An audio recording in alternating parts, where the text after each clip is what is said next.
guitars. Let's go build some junk.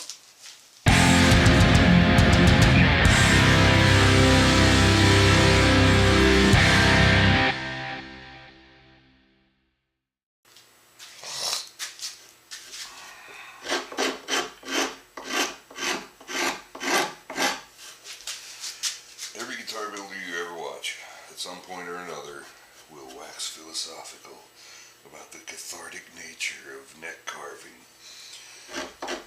Including me. I've done that as well.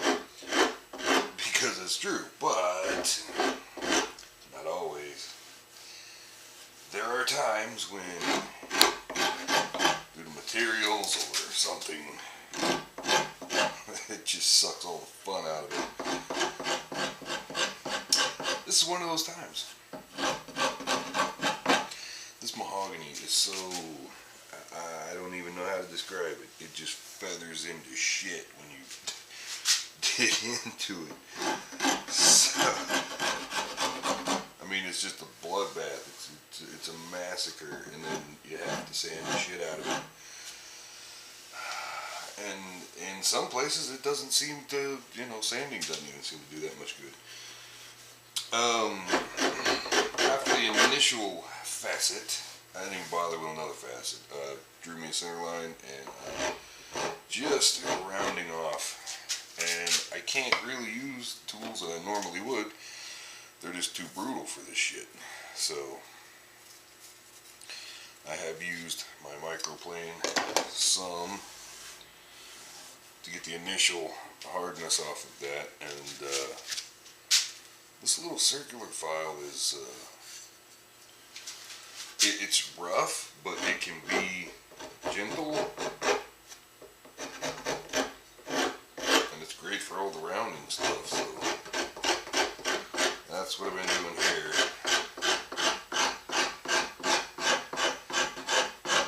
Right now I'm not looking to thickness anymore.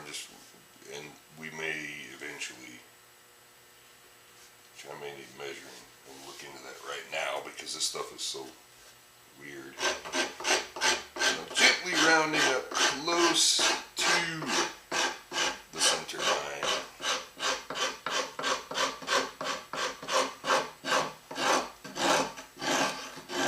And then just trying to make sure we round it off.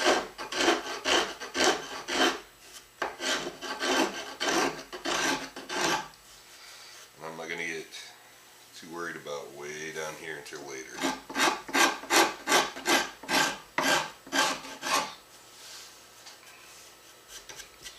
So I don't want to cut into the binding with rougher tools. We'll sand into that.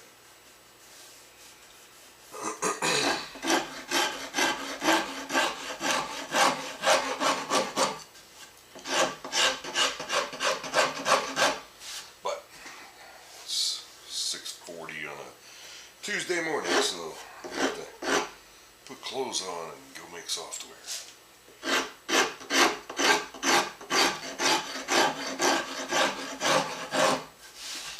Finish this up at a later time. Even though that is so rough and shitty, I don't want to leave it without sanding it.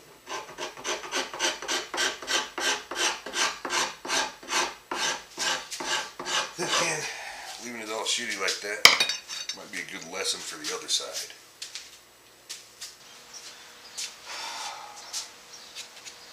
I have been amazed in the past how I can clamp a head plate in place, saw it, and get a perfect cut at the perfect angle to butt up to the nut and just be wonderful. But this time, it did not happen.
Now that's done finally, we can get to mounting the head plate.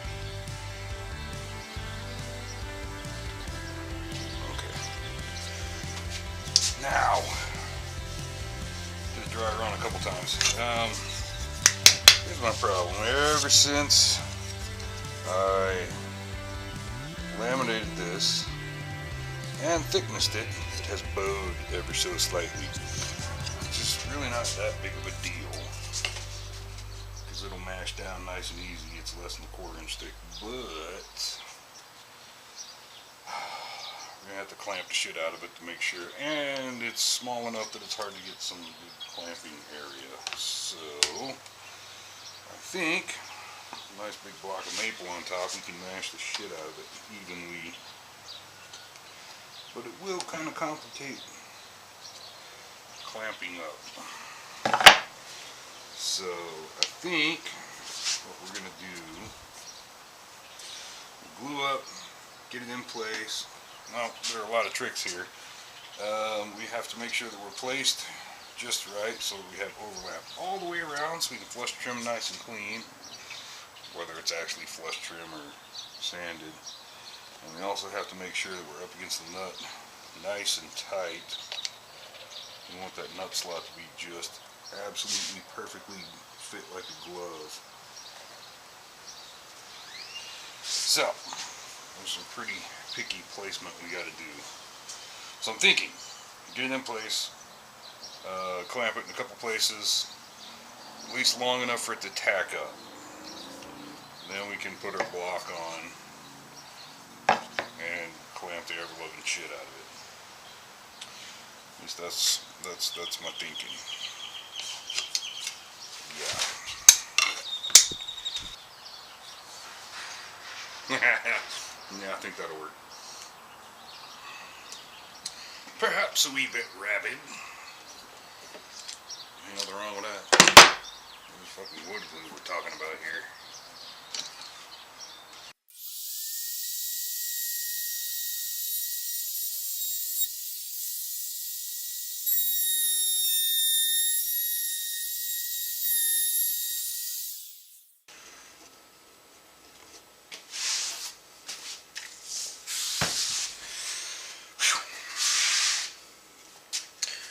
We made an absolutely colossal bonehead though. I don't know if anybody noticed watching me do it earlier, but we did the logo inlay upside down. Which I realized after I took the clamps off of after mounting it. What can you do? I guess that's the way it's going to be. Yeah, anyway. Hope you had fun. Like this video, go subscribe, stick around. Meet me back here next time. We have more stuff to do.